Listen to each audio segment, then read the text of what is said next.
오늘의 이야기는 15년 원수 같던 시어머니가 하룻밤 만에 우리 며느리라 부른 이유입니다. 15년 동안 원수처럼 지내던 고부가 혹독한 눈보라 속에서 운명을 함께하며 마음을 열게 된 이야기인데요. 이야기를 듣기 전에 구독과 좋아요는 큰 힘이 됩니다. 그럼 시작하겠습니다. 한강이 꽁꽁 얼어붙은 정월 대보름날 밤이었습니다. 바람은 칼날처럼 매섭게 불었고 눈보라는 세상 모든 것을 하얗게 덮어버렸습니다. 그런 밤 한 초가집 안에서 두 여인이 서로를 꼭 껴안은 채 울고 있었습니다. 한 사람은 60을 넘긴 시어머니 박씨였고 다른 한 사람은 35이 된 며느리 정채화였습니다. 이들은 15년 동안 한 집에 살면서도 따뜻한 대화 한마디 나눈 적이 없었습니다. 아니, 서로 눈길조차 마주치기 싫어했던 원수 같은 사이였지요. 사실 박 씨는 젊은 시절 남편을 일찍 여의고 어린 아들을 홀몸으로 키워낸 여인이었습니다. 그만큼 아들 진우에 대한 집착과 기대가 남달랐고 새로운 며느리를 받아들이는 마음이 쉽지 않았습니다. 그런 두 사람이 어쩌다 서로를 부둥켜 안게 되었을까요? 그 하룻밤에 무슨 일이 있었던 걸까요? 이야기는 15년 전 정채화가 이 집에 시집 온 날로 거슬러 올라갑니다. 어느 봄 20살의 정채화가 김씨 집안으로 시집을 왔습니다. 남편 김진우는 학문을 좋아하고 성품도 온화한 사람이었고 집안도 넉넉했습니다. 채화는 부푼 기대 속에 새 삶을 맞이했지요. 그러나 시집 첫날부터 시어머니 박 씨의 눈빛은 차갑게 가라앉아 있었습니다. 아가, 앞으로 이 집의 며느리가 되었으면 집안 법도를 똑똑히 지켜야 한다. 사소한 흠이라도 보이면 체면이 떨어지는 법이다. 박 씨는 며느리를 위아래로 훑어보더니 곧바로 꼬투리를 잡았습니다. 치마자락이 왜 이렇게 구겨졌느냐? 첫날부터 손이 야무지질 못하구나. 머리 모양도 단정치가 않다. 그 모양으로 손님을 맞으면 웃음거리가 되지 않겠니? 대답 소리도 참 작구나. 아휴, 그렇게 심없게 말해서야 어디 며느리 노릇을 하겠니? 박 씨의 말은 한마디 한마디가 따끔했고 얄밉게 들렸습니다. 채화는 얼굴이 붉어졌지만 고개를 숙이고 정중히 대답했습니다. 네, 어머님. 앞으로 더 조심하겠습니다. 그러나 박 씨의 마음은 풀리지 않았습니다. 사실 그녀의 가슴 속에는 깊은 상처가 숨어 있었지요. 아들 진우에게는 원래 혼약한 여인이 있었는데 혼례를 앞두고 갑자기 세상을 떠난 것입니다. 박 씨는 그 여인을 친딸처럼 아꼈기에 채화를 볼 때마다 죽은 그 아이가 떠올랐습니다. 내 아들의 진정한 짝은 따로 있었는데 이 아이는 그저 대신일 뿐이야. 이런 마음을 품고 있으니 채화가 아무리 정성을 다해도 곱게 보일 리 없었습니다. 채화는 처음엔 시간이 지나면 마음이 풀리겠지 생각했습니다. 그래서 더 열심히 집안일을 하고 시어머니 눈치를 살피며 정성을 다했지요. 하지만 돌아오는 건 늘 차가운 핀잔뿐이었습니다. 아침상을 왜 이리 늦게 차리느냐? 닭이 3번은 울고서야 밥이 나오면 어쩌자는 거냐? 옷 솔기가 허술하구나. 내 손이 그리 야무지지 못해? 국가는 또 왜 이리 싱겁냐? 네 입맛에만 맞추면 되겠느냐? 사소한 일마다 얄궂게 트집을 잡히니 채화의 마음속에는 서운함이 차곡차곡 쌓여갔습니다. 시간이 흘러 채화는 아들을 낳았습니다. 첫손자 민우가 태어나자 박 씨의 태도가 조금 누그러질 줄 알았지만 오히려 더 까다로워졌습니다. 애를 낳는 손이 왜 그리 서투냐? 이러다 아이 목이라도 다치겠다. 젖은 또 먹이느냐? 그렇게 자주 물리면 아이 배에 탈이 나겠다. 밤새 아이가 울어대는데 오미라는 게 제대로 달래지도 못하고 무슨 잠을 자고 있었느냐? 애 얼굴에 흙 한 점만 묻어도 내 탓이지. 어미라면 애 하나라도 똑바로 살펴야 할 것 아니냐? 박 씨의 입에서는 날마다 잔소리와 핀잔이 쏟아졌습니다. 채화로서는 자신의 자식까지 시어머니 뜻대로 휘둘리는 듯해 숨이 막혔습니다. 결정적인 사건이 터진 것은 민우가 3살 되던 해였습니다. 아이가 뜰에서 놀다가 우물에 빠질 뻔한 일이 있었는데 마침 채화가 부엌길로 자리를 비운 사이였습니다. 다행히 지나가던 이웃이 발견해 큰일은 면했지만 박 씨는 가만히 있지 않았습니다. 아이 어미가 아이를 제대로 돌보지도 못하면서 무엇을 하고 있었느냐? 어머님, 죄송합니다. 잠깐 부엌에 불을 보러 갔을 뿐인데. 뭐라? 잠깐이라니!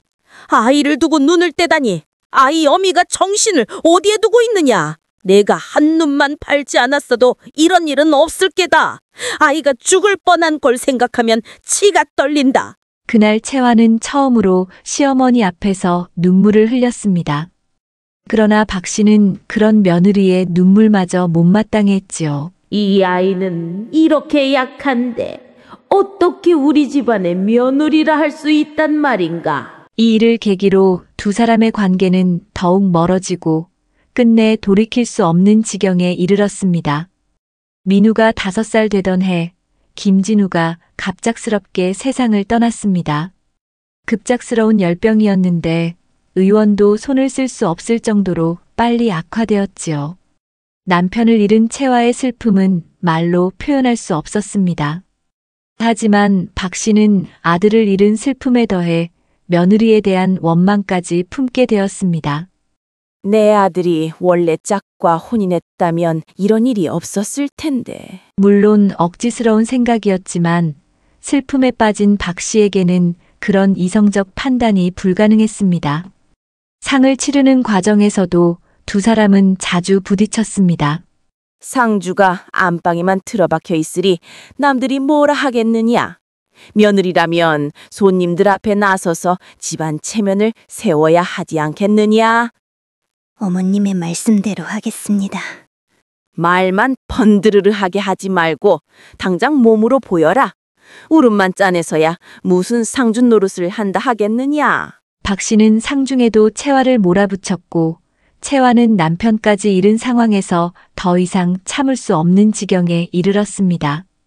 하지만 아들 민우 때문에 이 집을 떠날 수도 없었지요. 조선의 법도상 아들은 시댁에서 키워야 했고 채화가 아들을 데리고 나갈 수는 없었습니다. 남편이 죽은 후 10년이라는 세월이 흘렀습니다.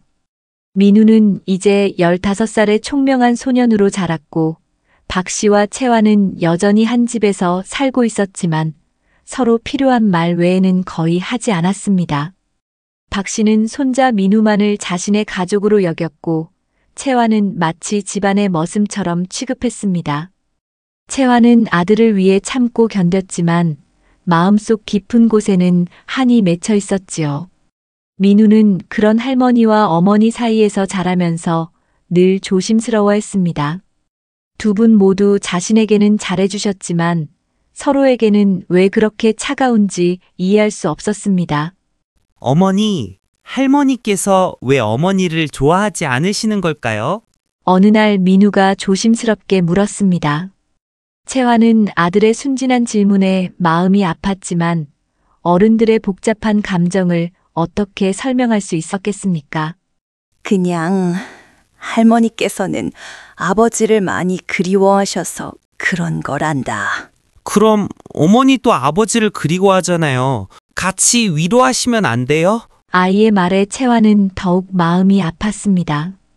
정말로 같이 위로할 수 있다면 얼마나 좋을까요? 하지만 현실은 그렇지 않았습니다. 박 씨 역시 손자를 통해 며느리의 마음을 조금씩 알게 되었지만 이미 굳어진 마음을 바꾸기는 어려웠습니다. 민우가 15살 되던 해 정월 대보름날이었습니다. 이날은 온 마을이 오곡밥을 짓고 달맞이 준비로 분주한 날이었지요. 그러나 김씨 집안은 예전과 다름없이 냉랭했습니다. 박 씨와 채화는 서로 말 한마디 섞지 않은 채 각자의 일만 하고 있었습니다. 오후부터 눈이 내리기 시작했습니다. 처음에는 가벼운 눈발이었지만 점점 굵어지더니 저녁 무렵에는 폭설이 되어버렸습니다. 바람도 세차게 불어 집이 흔들릴 정도였습니다. 이상하구나. 날씨가 이렇게 갑자기 사나워질 줄은 몰랐는데. 박 씨가 창문을 열어보니 눈보라가 마당을 삼키고 있었습니다. 어? 민우야, 어서 안으로 들어오너라. 얼어 죽겠다. 네, 할머니. 민우는 급히 뛰어들어왔습니다. 밤이 깊어갈수록 눈보라는 더욱 거세졌습니다. 자정 무렵 갑자기 큰 굉음이 울렸습니다. 쾅! 대문 옆 담장이 무너져 내린 것이었습니다. 세 사람은 놀라 큰 방 밖으로 나와 급히 마당으로 달려갔습니다. 눈더미에 깔린 담장과 무너진 기왓장을 보며 모두가 숨을 삼켰습니다. 아이쿠, 담장이 다 무너졌구나. 박 씨가 탄식했습니다. 그때 또 다른 굉음이 들려왔습니다. 꽈드득 꽝. 이번에는 마당 가장자리에 서 있던 커다란 나무가 쓰러지며 곳간 지붕을 덮쳤습니다. 지붕이 산산조각 나듯 무너져 내렸지요. 큰일이다. 곡간까지 무너져 버렸구나. 채화가 얼굴이 새파래져 외쳤습니다.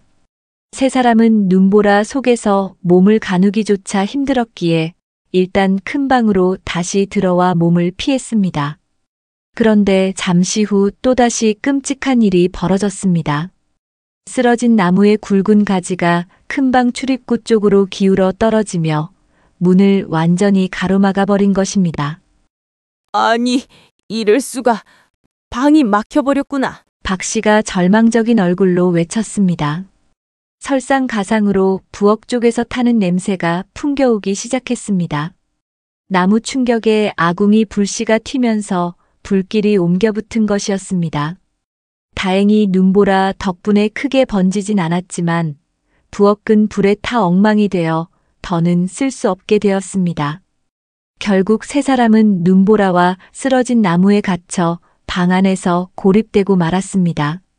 나갈 길은 막혔고 부엌은 불에 타 사라졌으며 추위는 점점 더 매섭게 파고들었습니다. 이대로라면 정말 얼어 죽을지도 모르겠구나. 박 씨가 중얼이며 손을 부르르 떨었습니다. 그렇게 해서 세 사람은 단 한 방에 고립된 채 생사를 함께해야 하는 운명의 하룻밤을 맞이하게 되었습니다. 상황은 심각했습니다. 큰 방에 세 사람이 고립되었고 부엌은 불에 타 사용할 수 없었으며 눈보라 때문에 밖으로 나갈 수도 없었습니다. 게다가 이런 폭설에는 누가 도움을 주러 올 수도 없었지요. 일단 방 안에서 추위를 피해야겠다. 박 씨가 현실적인 판단을 내렸습니다. 세 사람은 큰 방에 모였습니다. 15년 만에 한 방에 모인 것이었지요. 불을 피워야겠는데 뗄감이 있나? 채화가 살펴보니 방 안에 남은 장작 몇 토막이 전부였습니다. 이걸로는 밤새 버티기 어렵겠어요. 그럼 어떻게 하지? 민우가 걱정스러운 눈으로 어른들을 바라보았습니다. 시간이 흐를수록 방 안의 온도는 점점 떨어졌습니다. 장작 몇 토막으로는 이 매서운 추위를 막기에 역부족이었지요. 할머니, 너무 추워요. 민우가 덜덜 떨며 말했습니다. 박 씨는 손자가 걱정되어 자신의 이불을 덮어주었지만 그래도 모자랐습니다. 이불을 다 모아 함께 덮고 있어야겠구나. 박 씨가 마침내 그렇게 말했습니다. 채화는 잠시 머뭇거렸습니다. 하지만 아들을 위해서라도 거절할 수 없었습니다. 결국 세 사람은 한 이불 속에서 서로의 체온으로 추위를 견뎌야 했습니다. 15년 만에 이렇게 가까이 앉게 된 것이었습니다. 깊은 밤이 되자 민우는 지쳐서 잠이 들었습니다. 박 씨와 채화는 아들을 가운데 두고 서로 마주보고 있었지만 여전히 말을 건네지 않았습니다. 그런데 이상하게도 이런 극한 상황에서는 말없이도 서로의 마음이 조금씩 전해지는 듯 했습니다. 민우가 추워하자 채화가 자신의 저고리를 벗어 아들에게 덮어주었습니다. 박 씨도 손자의 발이 차가운 것이 걱정되어 버선을 벗어 감싸주었습니다.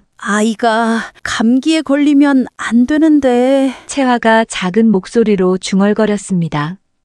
그러게 말이다. 박 씨도 드물게 대답을 했습니다. 어색했지만 15년 만에 나눈 가장 정상적인 대화였지요. 시간이 더 흐르자 방 안의 온도는 더욱 내려갔습니다. 이제는 정말 얼어 죽을 수도 있겠다는 두려움이 엄습했습니다. 어머님, 추우시죠? 채화가 조심스럽게 물었습니다. 아니다. 괜찮다. 박 씨는 고집스럽게 대답했지만 그녀의 입술은 이미 파랗게 질려 있었습니다. 채화는 그 모습을 놓치지 않았습니다. 제가 어머님께 가까이 붙어 앉아도 될까요? 체온을 나누면 조금은 나을 것 같아서요. 박 씨는 잠시 망설였습니다. 며느리의 이런 제안을 받아들이는 것도 쉽지 않았습니다. 그러나 현실은 너무도 냉혹했지요. 그렇게 하자. 그리하여 두 사람은 민우를 가운데 두고 서로 몸을 맞대며 추위를 견뎌야 했습니다. 15년 동안 쌓였던 거리감이 그 하룻밤 조금씩 녹아내리기 시작했습니다. 새벽 2시 무렵 추위는 절정에 달했습니다. 세 사람 모두 몸을 부르르 떨고 있었고 정말로 생명이 위태로운 순간이었습니다. 그때 민우가 잠결에 중얼거렸습니다. 아버지가 보고 싶어요. 아이의 말에 두 여인의 마음은 동시에 무너져 내렸습니다. 박 씨의 눈가에 눈물이 고였고 채화도 울음을 참지 못했습니다. 얘가 아버지를 얼마나 그리워하는지. 채화가 흐느끼며 말했습니다. 내가 이 아이에게 아버지 목까지 해주고 싶었는데. 박 씨도 처음으로 속마음을 꺼냈습니다. 그런데 네가 있으니 내가 설 자리가 없는 것만 같더구나. 어머님, 저는 그런 생각 한 적이 없어요.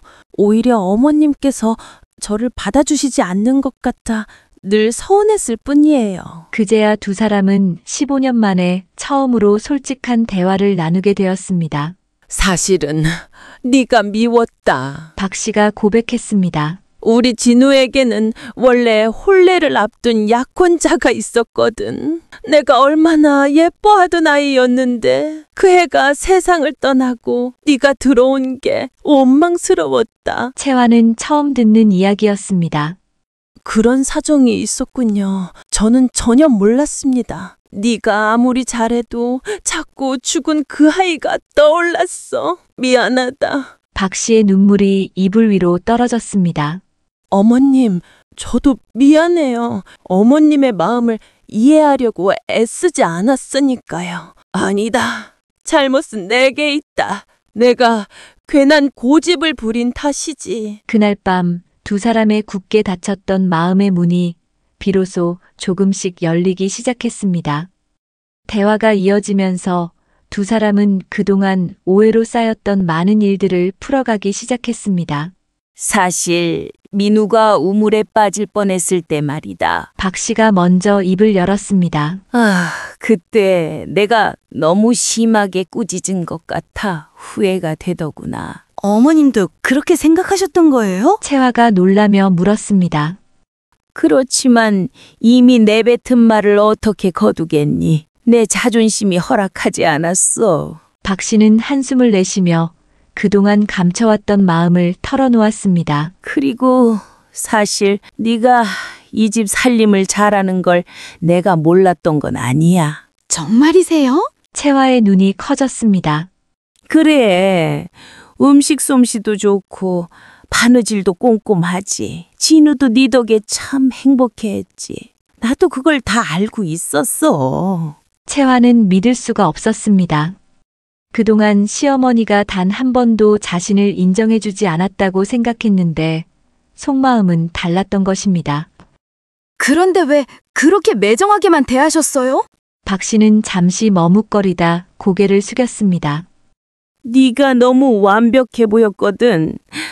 죽은 그 아이보다 더 나은 며느리 같아서 그래서 더 미웠나 보다.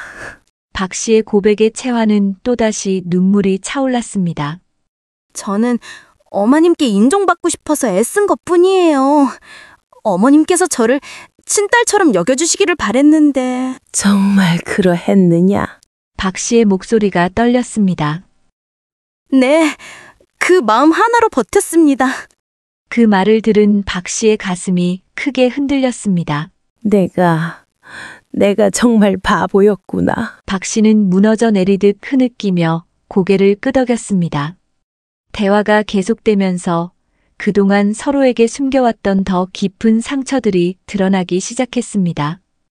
어머님, 채화가 조심스럽게 말을 꺼냈습니다. 사실 저는 남편이 세상을 떠났을 때 어머님께서 저를 원망하신다고 느껴서 너무 힘들었어요. 박 씨는 놀란 눈으로 며느리를 바라보았습니다. 그때 어머님께서 저 때문에 남편이 죽었다는 듯 말씀하셨잖아요. 채화의 목소리는 떨리고 있었습니다.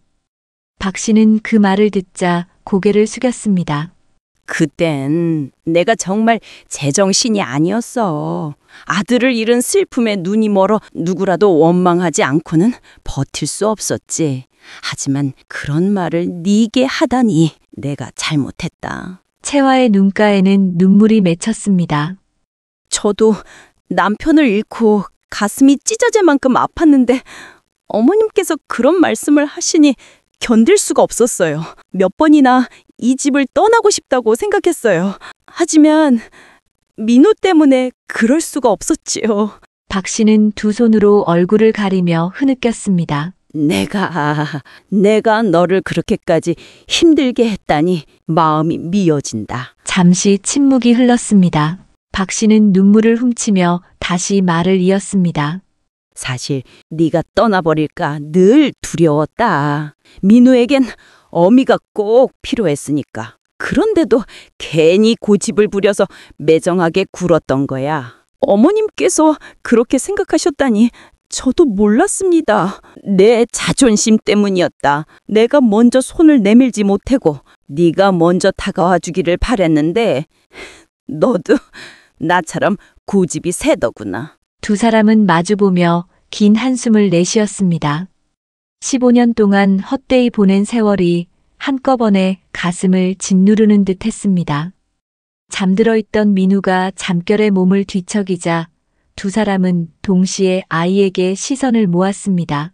이 아이가 우리 때문에 얼마나 힘들었을까. 박 씨가 손자의 얼굴을 조심스레 쓰다듬으며 중얼거렸습니다. 맞습니다. 민우는 늘 저에게 물었어요. 왜 할머니와 어머니는 서로 사이가 나쁘냐고. 채화가 고개를 떨구며 말했습니다. 그럴 때 뭐라고 대답했느냐? 박 씨가 물었습니다.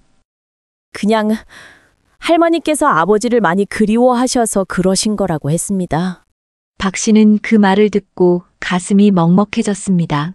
아이고, 우리 아이가 그렇게 생각하고 있었다니 얼마나 속으로 애썼을까. 우리 둘 다 좋아하려고 얼마나 조심했을까. 채화도 눈시울이 붉어졌습니다.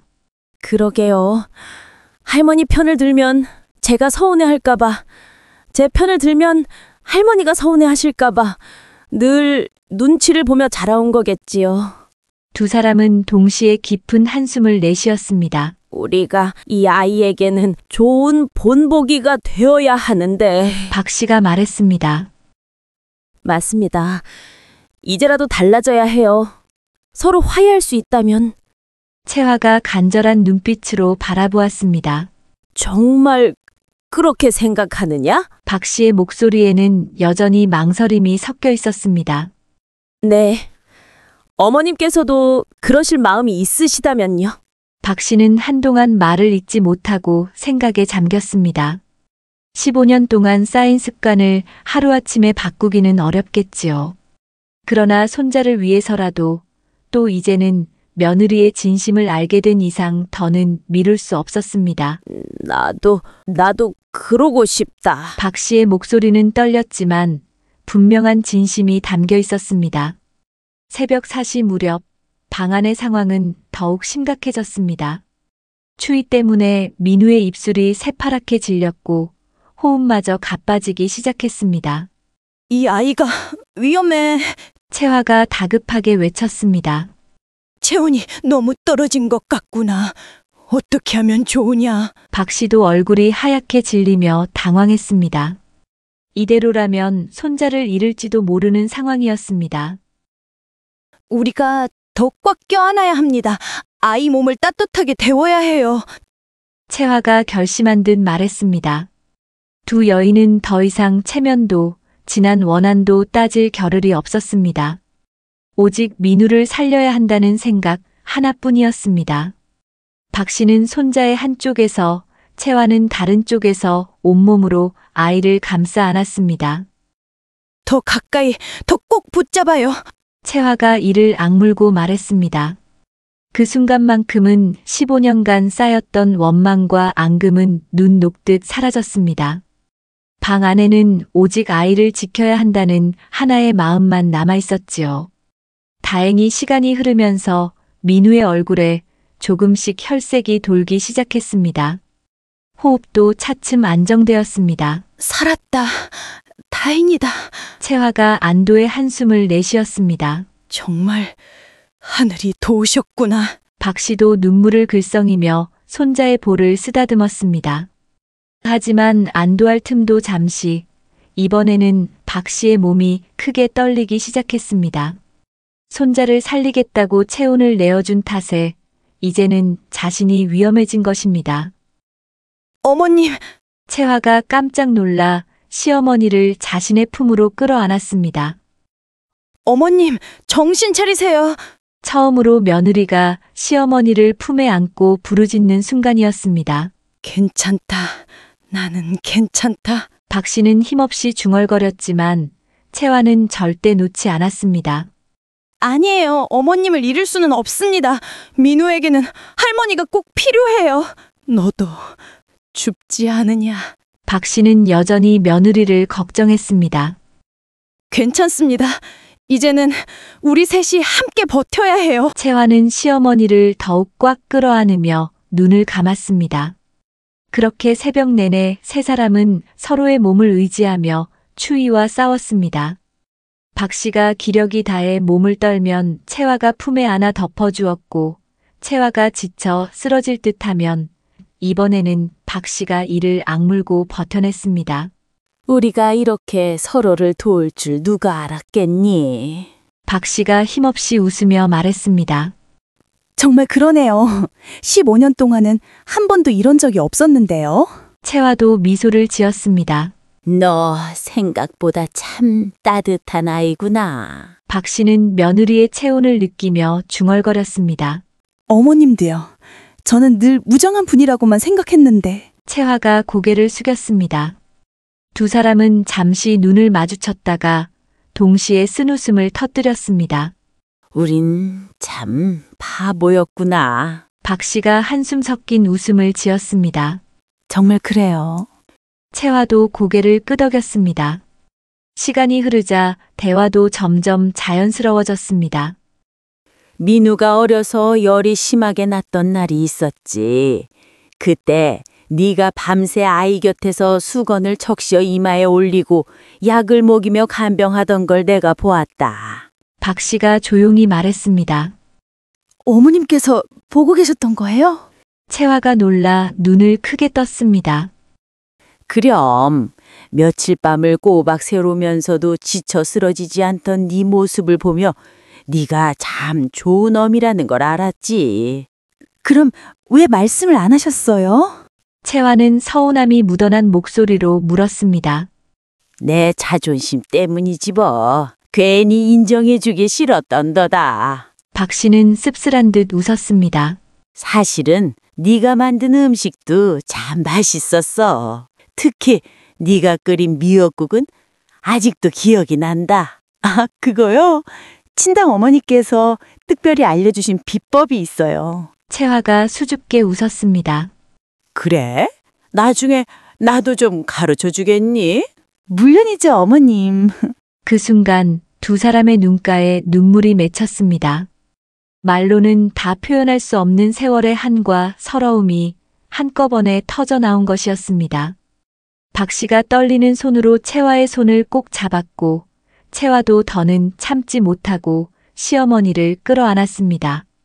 어머니. 얘야. 그렇게 두 여인은 마침내 서로를 부둥켜 안고 엉엉 울었습니다.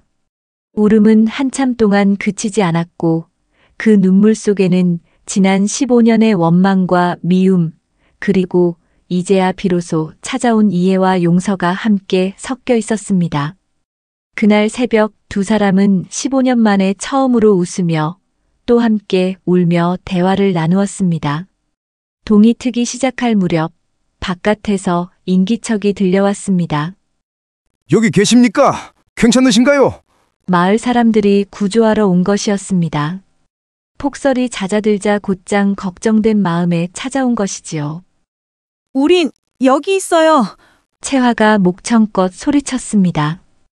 모두 무사하신 겁니까? 밖에서 사람들이 다시 물었습니다. 네, 다 괜찮습니다. 채화가 대답했습니다. 잠시 후 마을 남정네들이 힘을 합쳐 쓰러진 나무를 치우고 무너진 담을 정리한 뒤 큰 방으로 들어왔습니다. 아이고, 이 추운 밤을 어떻게 버티셨답니까? 정말 다행이네.